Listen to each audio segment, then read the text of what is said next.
Recently, I think it's fair to say, Man United have become our bogey team. Now, this doesn't only extend back to Frank Lampard, but I guess Thomas Tuchel himself can also relate to this because this was the same Manchester United that knocked him out of the UCL. As Tuchel himself stated, that was one of the worst defeats in his entire managerial career. Tomorrow, you guys, at 4:30 p.m. UK time, Tuchel has the opportunity to get one over Manchester United. He has the opportunity to finally get a home win against them, as right now, United are currently unbeaten away from home. Now, we may have some positive news in regards to tomorrow's game because Man United aren't at the full strengths, at the peaks of their powers. They do have some injuries in midfield. Now, we do know that Pogba, he's going to be out. We know that McTominay, he's going to be out too. And even though Van der Beek has been training, there are slight doubts on him playing, even though he's barely played this season. So, could we be seeing a United team that revert back to using a back three system to match us man for man, and of course, creating a tactical encounter in tomorrow's game? I personally think so, and for me, this is a big opportunity to close the distance in the table. Now, yes, United are currently level on points with Leicester City, second in the table, 10 points behind Man City, who look like they're destined to win the Premier League right now. I think it's looking like that. If we win tomorrow, this means we are 3 points behind them. And considering the difficult games we have throughout the next 5 weeks, you guys, we can't afford to slip up an opportunity like this against a Man United team that could be there for the taking in tomorrow's game. After that massive result against Alessi, we need to maintain that momentum, you guys. And in today's match preview, I'm going to break down Tuchel's press conference. I'm going to go through the predictor lineups, and to end things, I'm going to give my match prediction for the game tomorrow. So I hope you guys do enjoy. Remember to hit that like button, subscribe, and without wasting any more time, let's get straight into things by starting with what Tuchel had to say in the press conference. Now, straight off the bat, you guys, the bad news is Thiago Silva won't be taking any part in tomorrow's game. Now, maybe if you told me this a few weeks back, I'd be a lot more nervous, but considering how a lot of our players suit playing in a back three, I feel like we haven't missed out on Thiago Silva as much, other than his passing ability, other than his ability to play forward passes, play between the lines. I think that's been a massive miss personally. But to continue on, you guys, we got an indication in regards to how Tuchel may be doing things a bit differently. Now, it was mentioned that if we get the win in tomorrow's game, Tuchel's going to give the squad 2 days off. Now, this is a big incentive. As it was reported before, this was news to the players because this was something that, they haven't been afforded that luxury for a while for very understandable reasons. So if we see a result tomorrow, you know exactly what the players are playing for. And to continue on, we know that Tuchel has his own personal history with Manchester United. Of course, we can't forget that United knocked them out over 2 legs in the UCL not too recently. And Tuchel mentioned that when it comes to Man United, this is an opponent that he knows extremely well. He really emphasized and stressed that, United, they're a team that likes to play on the counter, attacking the spaces, which gives us the perfect indication in regards to how we're going to look to play against them. For me personally, I think that with how we've been, suppressing teams on the counter-attack, how we've been flooding them out in those central areas as well, stopping them from progressing, I feel like it could be the same energy that we see against them in tomorrow's game. But to continue on, Tuchel mentioned that even though Paris Saint-Germain found their own ways to play against Man United, the context isn't exactly the same. So, of course, the team will look back over the 2 results recently to get some more motivation from that when it comes to their preparation in the game tomorrow at 4:30. And to end with 2 other interesting points in the press conference, of course, talk turned towards Olivier Giroud. Now, when you're scoring such a masterclass bicycle kick like that, it's no surprise that your name is still going to be spoken about in the press. And, it was good that Tuchel was in very high praise of Olivier Giroud. We know that this guy is the definition of an expert professional. And personally, I feel like I can kind of understand why Giroud is such a good professional. Now, when he doesn't play, it's not because he isn't playing badly or playing poorly. Most times it's purely a tactical nature, tactical reasons, tactical business. And, this is professional football at the highest level. The game's absolutely different when you're competing to win things every single year. And Giroud knows the exact context of his situation. Of course, we're building for the future. At the same time, we play a different style of football at times, which means that we can't rely upon him every single week. However, that doesn't stop Giroud. He has his own personal ambitions to play in the World Cup. I mean, this is a guy that is an expert pro. His diet, his physique, something that Tuchel was in big praise of. And also, he praised Edinson Cavani. We're looking at Giroud, Cavani. Players were 34 years old, and if you judge the opinions on social media and across everywhere, you'd think that once players were over the age of 30 years old, their careers were over. Me personally, I think Giroud and Cavani are proving that, if you have that class, if you look after yourself, invest in your body, you can have a very fruitful career. And you guys, they were the main talking points from the press conference. Now, let's take things towards the predictor lineup. Now for the predictor lineup, I'm going to give 3 different lineups. One's going to be a realistic one I expect Tuchel to use. One's going to be one that I would like to see for myself. And one's going to be a bit more of a surprise one. Now, to kick things off, let's discuss the realistic lineup we could be seeing tomorrow. In my team, you guys, I've gone for Olivier Giroud up front. In the cam positions, I've gone for Mason Mount and Timo Werner. Wing backs, I've gone for Alonso and Hudson-Odoi. In midfield, I've gone for Kovacic and Jorginho. In defence, Christensen, Rudiger, Azpilicueta and Mendy. Now, my thinking behind this is that, okay, we got the result against Atletico Madrid with the same lineup.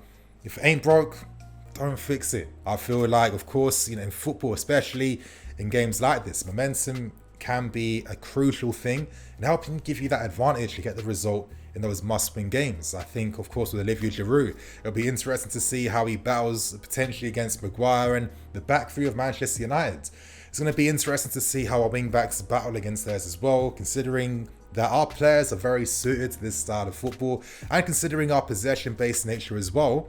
It'll be interesting to see, how this team copes against the United team that I'm expecting that's going to, sit back, look to create those spaces open for their direct players like Rashford, Martial, Bruno to exploit and maneuver themselves into. Now, I'm going to show you guys my surprise lineup. In this lineup, I've gone for Kai Havertz up front, playing in the false 9 role. Now, you guys know that I'm constantly mentioning Havertz in this way all the time.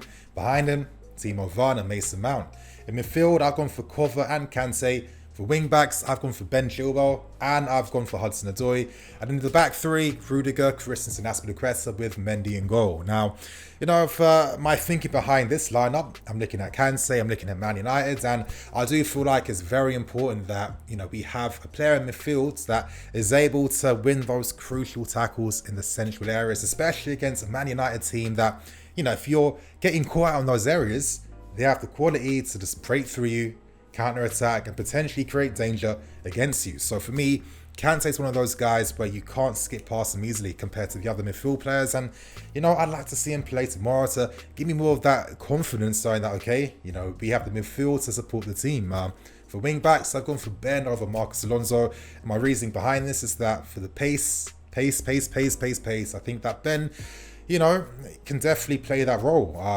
Personally, I've been a bit surprised how quickly he's just lost his place in the team, especially when, even though, his form went down slightly, we've seen terrible performances, we've seen terrible form, and I don't think Ben's form was anywhere near that same level.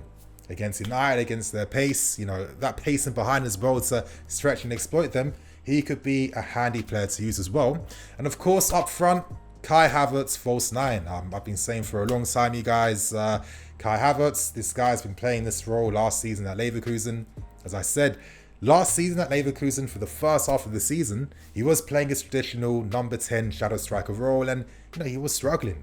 Teams naturally going to have game plans against him, and he didn't have the space to play in like we've seen. And we've seen those certain struggles this season when things become very, very congested. So at Leverkusen, they did 2 things. They used a 3-4-3. Kai Havertz played on the right-hand side of that front 3, and at the same time, Kai also played as a false 9. And for me, I feel like false 9 completely encapsulates the player. Kai's biggest critique is that when it comes to the defensive work rate, he's never been the best player for that. And playing a false 9 role kind of encapsulates the best out of him. His ability to drop deep and link up the play unmarked, his ability to attack the spaces in behind unmarked, his ability to attack in the books. This guy finishes moves, this guy scores goals with his head, with both feet, with crucial acrobatic shots as well. And this is why I was not against how Lampard was using him, because for me, to get the very best out of Kai, I only see him playing as a false 9 or developing his game to become a number 8 midfield player that can kind of do it all. So I would like to see something like this. Is that going to affect Mason Mount? Of course not. You know, we have been seeing Mason playing on the right hand side of a front three many a time under Thomas Tuchel, and Mason Mount is a guy that can fulfill many roles. It's not like he's gonna get in the same position as Kai. He's too intelligent for that, and I think by now, we've kind of seen that personally. And in that sense, it'll be interesting to see how Werner could link up alongside Kai Havertz as well.